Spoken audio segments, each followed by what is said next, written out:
नायब सिंह जी, आपने सोचा था आप मुख्यमंत्री बनेंगे? मैंने कभी नहीं सोचा है, कल्पना भी नहीं थी दूर की। आज विधानसभा में मैं बोल रहा था और मैंने कहा भी है कि मेरे परिवार से तो कोई पंचायत का मेंबर भी नहीं रहा, और ये पार्टी का ही सिस्टम है। पार्टी ने आज इस पद के ऊपर बैठाया है। हम धन्यवाद करते हैं केंद्रीय नेतृत्व का, आदरणीय नरेंद्र मोदी जी, आदरणीय अमित शाह जी, नड्डा जी, हमारे यशस्वी मुख्यमंत्री मनोहर जी, जो हरियाणा का बड़ा मजबूती से जिन्होंने काम किया है और हरियाणा को एक्चुअल में एक नई दिशा जो दी है, इसका मैं बार बार चर्चा भी करता हूं। लोगों के जीवन को सरल सुगम करने का काम मनोहर लाल जी ने किया है हरियाणा के अंदर। मनोहर लाल जी, आपने सोचा था, एक दिन पहले प्रधानमंत्री तारीफ कर रहे हो और हमेशा तारीफ हुई आपके काम को लेकर के, बाकी लीडरशिप भी तारीफ करते रही, और अगले दिन आप मुख्यमंत्री नहीं रहेंगे। आपने सोचा था ये कि आपको पता था इसकी जानी? देखिए अशोक जी, तारीफ करना और मुख्यमंत्री रहना ना रहना इसका कोई सीधा संबंध नहीं है। ठीक है कि हम लोगों ने इकट्ठे काम किया, वो मुझे अच्छी प्रकार से पहचानते हैं, मैं भी उनकी सारी कार्यपद्धति को जानता हूं, उनके सारे जो नए नए प्रकार के वो काम करते हैं मेरी बहुत पहले की जानकारी है। जब 1996 से लगातार हम लोग काम करते थे 2001 तक, हमेशा वो प्रोत्साहन देते थे, नए कामों को कैसे करना, इनोवेटिव आइडियाज उनके आते थे और उनसे ये सारी बातें मैंने सीखी हैं। उसी में से उन्होंने पुराने दिन याद किए, मुझे भी अच्छा लगा और सब लोगों को अच्छा लगा। कुछ बातें नहीं होती हैं, लोगों को पता लगती हैं। तो उसके बाद ये दायित्व परिवर्तन, ये उसका सीधा संबंध नहीं। ये बातें हमारी मैंने तो प्रधानमंत्री जी को बहुत पहले कहा था कि एक अच्छा संगठन वही होता है, अच्छी चीज वही होती है जिसमें नई पीढ़ी अगर वो समय पर आ जाए और अपने हाथों से ही हम किसी को एस्टेब्लिश करते हैं तो सबको अच्छा लगता है। तो इसलिए हमें भी अच्छा लगा और बहुत समय से प्रधानमंत्री जी को मैंने कहा था, उन्होंने उस बात को स्वीकारा। टाइमिंग उनके हाथ में था, तो इसलिए टाइमिंग ये उन्होंने जैसे बताया तो हमने उसको उसी ढंग से कल संपन्न किया। मैंने लोकसभा का चुनाव लड़े, विधायकी से इस्तीफा दे दिया आपने? आज मैंने विधायकी से इस्तीफा दे दिया, इसलिए कि अब चूंकि मुझे वहां के लोग एक मुख्यमंत्री के नाते से ज्यादा पहचानते हैं। अब मैं मुख्यमंत्री अगर नहीं रहा हूं तो मैं अगर वहां केवल विधायक रहता हूं तो उसका कोई ज्यादा अर्थ नहीं है। मैंने जैसे पहले जितनी भी हमारे उपचुनाव हुए हैं, जहां एमएलए वहां नहीं होते थे, तो मैं घोषणा करता था कि यह अब आपका एमएलए नहीं है, जब तक नई व्यवस्था नहीं होती तब तक मुख्यमंत्री के नाते ये मेरा दायित्व है कि वहां के लोगों की चिंता करना। लोकसभा का चुनाव लड़ेंगे आप? ये पार्लियामेंट्री बोर्ड तय करेगा, मेरा काम नहीं है। सैनी साहब, क्या आपके फेवर में गया? ओबीसी होना फेवर में गया आपके? एक बार के एमएलए, एक बार के एमपी, और वो भी मनोहर लाल जी ने ही आपको एमपी का चुनाव लड़ाया, इन्हीं के साथ आपका शुरू से जुड़ाव रहा, यही मार्गदर्शन रहे, आप दर्शक रहे, तो आपके फेवर में क्या ओबीसी होना फेवर में गया? क्या वजह आपको लगती है कि आपको मुख्यमंत्री कुर्सी दी गई? नहीं, देखिए, मनोहर जी से बहुत कुछ सीखा है और आज मैंने चर्चा भी की है कि मैंने बारीक से बारीक चीज उसके बारे में भी जानकारी, कहीं मुझे दिक्कत आती थी तो उसके बारे में भी मैं पूछ करके उसको आगे बढ़ता था और आगे भी, क्योंकि इनका सानिध्य, इनका स्नेह वो साथ रहेगा। और इसके बारे में मैं नहीं जानता, मैं तो एक पार्टी का कार्यकर्ता था। अशोक जी देखिए, और कोई भी अपने मुंह से अपनी विशेषता नहीं बताएगा, मैं बताऊंगा। हमारे नायब सिंह जी मेरे साथ 1995 से हम लोग साथ हैं। 95 में जब मैं संगठन मंत्री था हरियाणा का, बना ही था मैं 94 में, तो वहां हमारे कार्यालय में काम करने के लिए जो स्टाफ होता है, तो उस नाते से, एक मिनट बंद कर लो, उस नाते से जब इनके काम को हमने देखा तो बहुत पारखी व्यक्ति इस नाते से कि हर चीज को कैसे ठीक से करना है और काम को पूर्णता तक कैसे लेके जाना है। ये वहां सामान्य काम में लगे थे, चाहे टाइप का काम करते थे, कंप्यूटर का काम करते थे, क्लेरिकल काम करते थे। फिर मेरे साथ सहयोग में मेरे साथ भी जाते थे, गाड़ी यानी कि चालक के नाते भी साथ रहते थे। हम लोगों ने फिर दूसरे प्रदेशों में भी जाके इकट्ठे काम करना शुरू किया, चाहे वो जम्मू कश्मीर हो, चाहे वो मानो छत्तीसगढ़ हो और उत्तर प्रदेश हो। तो ऐसे कई प्रांतों में, कहीं 6 महीने, कहीं 3 महीने हम लोगों ने साथ काम किया इकट्ठे। तो एक आदमी की पहचान स्वयं आदमी नहीं कर सकता, दूसरा ही करता है। इनको जब नारायणगढ़ में ये रहते थे और वहां विधानसभा का चुनाव 2014 में लड़ाने की बात आई तो मुझे अच्छा लगा कि एक ऐसा कार्यकर्ता जिसको बहुत बचपन से ही मैं उनको जानता हूं और एक अच्छे संस्कार है, तो विधायक बने। विधायक बनने के बाद इनको मंत्री भी बनाया गया। मंत्री बनाने के बाद में लोकसभा में इनको जाना चाहिए, ये पार्लियामेंट्री बोर्ड ने तय किया। आखिर कोई ना कोई चीज विशेषताएं देखी होंगी हमारे केंद्रीय नेतृत्व में, तभी ये चीज आगे बढ़ी। बाद में प्रदेश के अध्यक्ष भी बनाया गया, तो केंद्र की हमारी जो इकाई है, राष्ट्रीय अध्यक्ष और राष्ट्रीय जो नेता है, वो हर चीज को बारीकी से देखते हैं। उन्होंने देख करके कोई अच्छी चीजें देखी होंगी तभी इनको प्रदेश अध्यक्ष बनाया। और अब जब मुख्यमंत्री की बारी भी आई तो निश्चित रूप से इनके ऊपर ही एक सहमति बनी। हमारे विधायक दल ने भी कल सर्वसम्मति से वही कहा कि नायब सिंह जी हमारे जो प्रदेश अध्यक्ष इस समय तक हैं, वही एक उपयुक्त ऐसे उम्मीदवार हो सकते हैं कि जिनको मुख्यमंत्री का दायित्व अगर हम सौंपेंगे देंगे तो एक अच्छा काम, जिन कामों को हमने निरंतर 9.5 साल में बढ़ाया है, उनको लगातार आगे चलाए रखना और नई नई जो चीजें और बाकी हैं पेंडिंग है, उनको भी निश्चित रूप से मैं समझता हूँ ये इसको पूरा करेंगे। मैंने विश्वास दिलाया कि पूरा इनका मैं सहयोग करूंगा और आने वाले कम से कम ये जो सत्र बाकी 6 महीने का है, इसमें चाहे मुझे केंद्रीय हमारे नेतृत्व को प्रार्थना करनी पड़ेगी, आग्रह करना पड़ेगा कि भाई 6 महीने में जो काम हमारे चल रहे हैं रनिंग में, उसको पूरा करने के लिए मैं भी पूरा सहयोग इनको करूं, ये उनको आग्रह करूंगा। जेजेपी के साथ जो गठबंधन था टूट गया है और गठबंधन टूट गया, तो आपको लगता है कि आगे रहेगा? नायब सिंह जी भी आ गए हैं, आपके बारे में बता रहे थे कि कैसे आपने संघर्ष किया। नायब सिंह जी, बात ये की जा रही है आपकी प्राथमिकताएं क्या होंगी?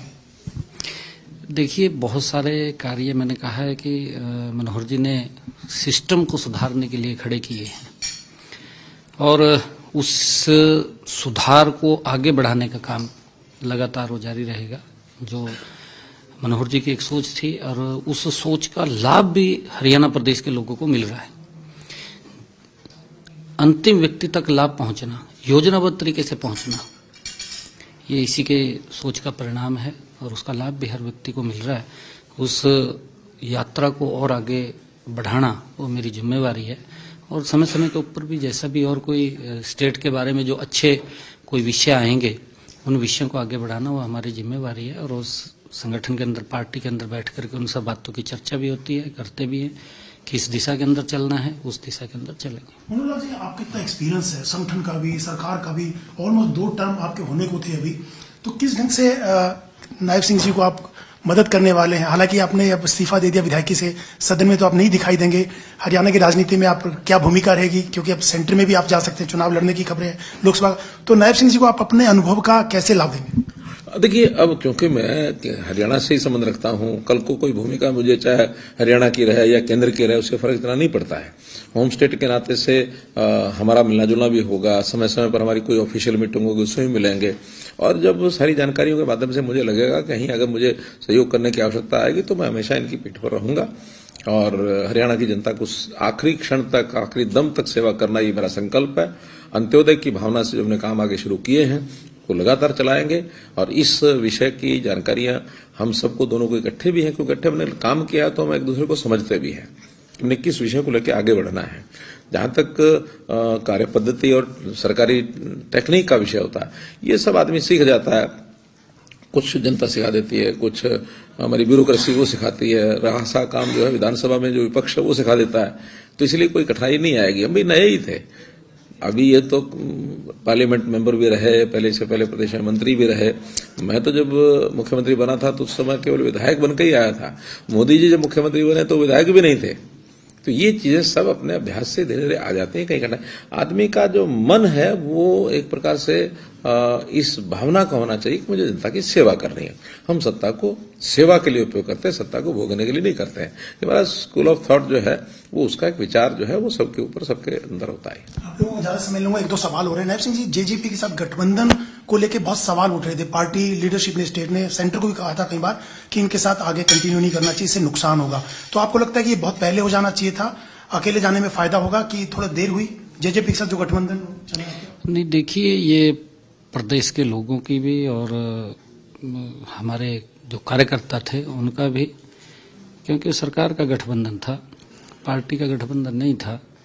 और जब पार्टी का गठबंधन, तो हमारे उच्च नेतृत्व ने उसका फैसला लेना, तो जब कार्यकर्ता और प्रदेश की एक आवाज आ रही थी कि नहीं, अलग लड़ना चाहिए, क्योंकि हमने 10 की 10 लोकसभा की सीटें जीती हैं और आगे भी बड़े मैंडेट के साथ आज हरियाणा के लोग आदरणीय नरेंद्र मोदी जी के नेतृत्व के अंदर बड़े मैंडेट के साथ ये 10 की 10 लोकसभा की सीटें वो भेजने का काम करेंगे। तीसरी बार उनको प्रधानमंत्री बनाने का काम करेंगे। अनिल जी नाराज हैं आपके कद्दावर नेता नंबर 2 के मंत्री ने, कल आपका नाम का जैसे घोषणा हुई उन्होंने सहमति व्यक्त की और मंत्री पद की शपथ लेने भी नहीं पहुंचे, तो आपकी कोई बातचीत हुई है, उनको समझाया जाएगा, उनसे सुलह की जाएगी कि नाराजगी की वजह क्या आपसे उनकी? नहीं, मेरी कल भी बात हुई थी माननीय अनिल जी से। मैंने कहा है उनको कि ये जो मेरे को पद दिया है ये नायब सिंह को नहीं मिला है, ये पार्टी का निर्णय है और पार्टी का जो निर्णय है उसको पूरा करना वो जिम्मेवारी है। ये तो मैंने आज विधानसभा में भी ये बात बोली है कि इसी समय के अंदर मैं मंत्री था हरियाणा में और मुझे ये कहा गया कि आपने चुनाव लड़ना है, तो मैं उधर चला गया। तो मैंने एक बार भी नहीं कहा, जब भी मेरे को कहा तो मैं उधर चला गया और अब इधर कहा है तो फिर इधर आ गए।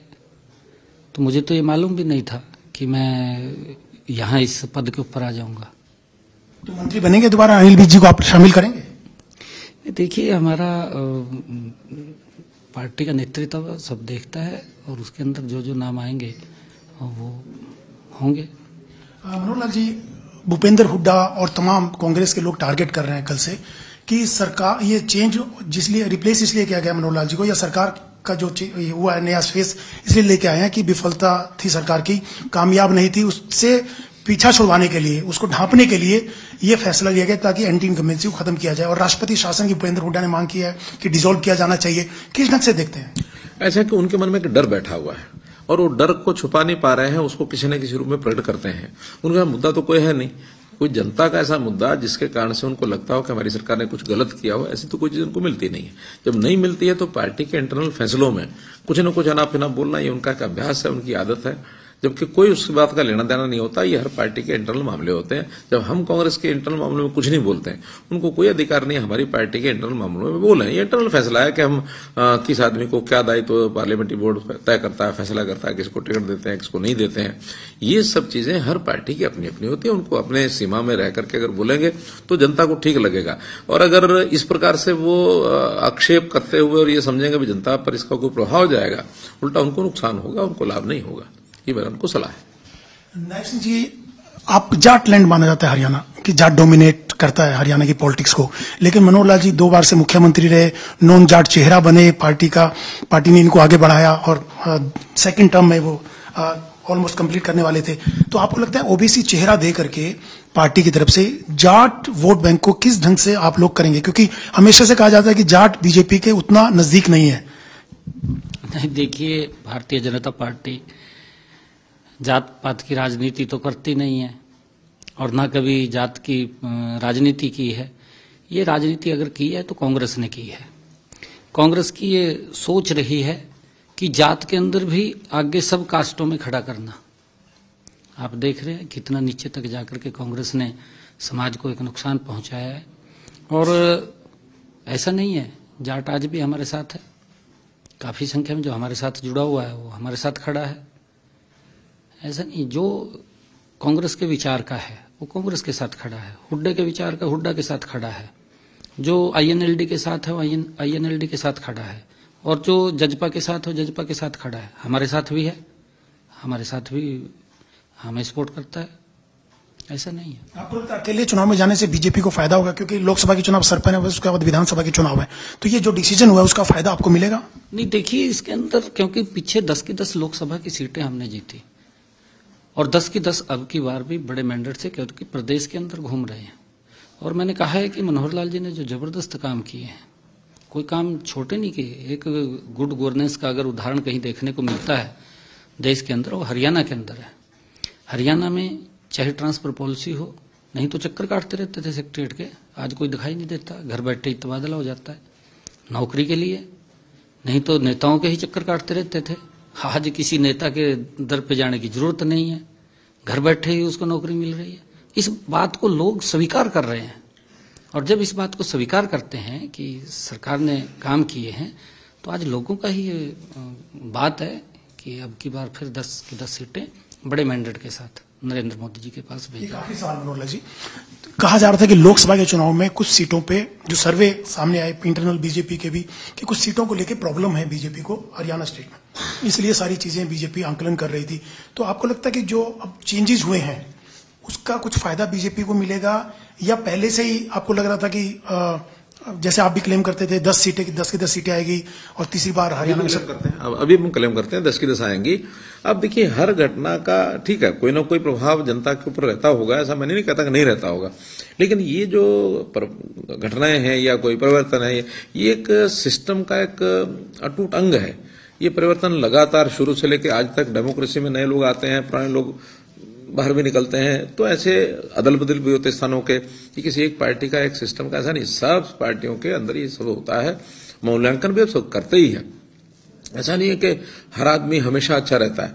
जनता की चाहत अच्छे आदमी के प्रति कई बार नाराजगी हो जाती है, और कई बार ऐसे लोग होते हैं जो बिल्कुल इनएक्टिव होते हैं, कोई जनता का बड़ा काम करते हैं ऐसा भी नहीं, फिर भी जनता की चाहत हो जाती है। तो पार्टी को जिताने के लिए, कैंडिडेट्स को जिताने के लिए जनता की भावना का हमेशा ध्यान रखना पड़ता है। तो जनता की भावनाएं जिधर जाती हैं, जिधर बढ़ती है, पार्टी मूल्यांकन करती है, पार्टी सर्वे भी कराती है, पार्टी का बहुत बड़ा नेटवर्क भी है, नेटवर्क के माध्यम से हमारे पास फीडबैक मिलता है।